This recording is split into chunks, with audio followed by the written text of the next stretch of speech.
নমস্কাৰ পুনৰ এবাৰ স্বাগতম জনাইছোঁ মোৰ এই চেনেলটোলৈ আৰু যোৱা পাৰ্টটোত মই দেখুৱাইছিলোঁ ৰিয়েলিষ্টিক আই কেনেকৈ ড্ৰ কৰিব লাগে তো আজিৰ এই পাৰ্টটোত মই আকৌ কপালখিনি কৰিম আৰু নাকটো অলপ কৰিম তো তাৰ আগতে মই চুলিৰ যিবিলাক লাইন আছে সেইখিনি অকণমান দি লৈছোঁ মই 4B পেঞ্চিলেৰে আৰু এতিয়া মই কপালখন একদম স্মুথলি মই শ্বেডিং কৰিম ইয়াত প্ৰথমতে মই লৈছোঁ 4H 2H আৰু HP মানে HP গ্ৰেডৰ পেঞ্চিলটো মই কাষে কাষে যিখিনি ডাৰ্ক এৰিয়া আছে সেইখিনি মই কৰি গৈছোঁ তাৰপিছত বাকীখিনি একদম লাইট এৰিয়াবিলাকত 2H 4H এনেকৈ শ্বেডিং কৰিছোঁ আৰু পাৰ্ট 1 ভিডিঅ'টো যিসকলে চোৱা নাই মই আই বটনত লিংকটো দি দিছোঁ আৰু ডিছক্ৰিপশ্যন বক্সত পাই যাব তো যিসকলে চোৱা নাই চাই ল'ব পাৰে আৰু যিখিনি এৰিয়াত লাইট টোন আছে সেইখিনি আমি লাইট শ্বেডিং কৰিম আৰু যিখিনিত ডাৰ্ক টোন আছে সেইখিনিত ডাৰ্ক শ্বেডিং কৰিম একচুৱেলি কপালখনত সিমান ডাৰ্ক টোন নাই বাৰু অকণমান লাইট শ্বেডিং আছে তো কাষৰখিনি অকণমান ডাৰ্ক টোন আছে তো তাৰ কাৰণে আমি অলপ ডাৰ্ক শ্বেডিং এটা দিব লাগিব তো ইয়াৰ কাৰণে মই লৈছোঁ 2B আৰু HP গ্ৰেডৰ পেঞ্চিল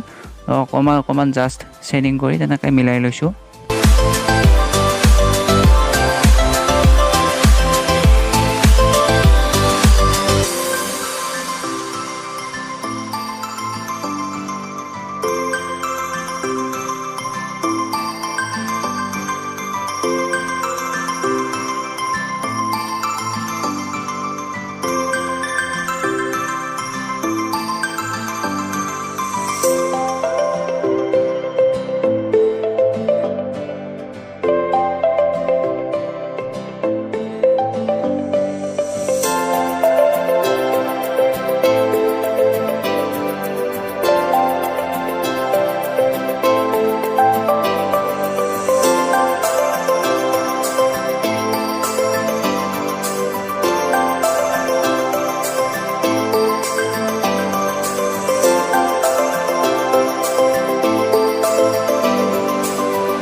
আজিৰ এই পাৰ্টটোত এইখিনিয়ে আছিল আৰু নেক্সট পাৰ্টটোত মই গোটেই মুখখন কমপ্লিট কৰিম আৰু দাঁতকেইটা কেনেকৈ ছেটিং কৰিব লাগে সেইটো দেখুৱাই দিম। আৰু আজি ভিডিঅ'টো যদি চাই ভাল পাইছে লাইক এটা কৰিব আৰু কমেণ্ট কৰি জনাবলৈ নাপাহৰিব। আজিলৈ আহিছোঁ, টাটা।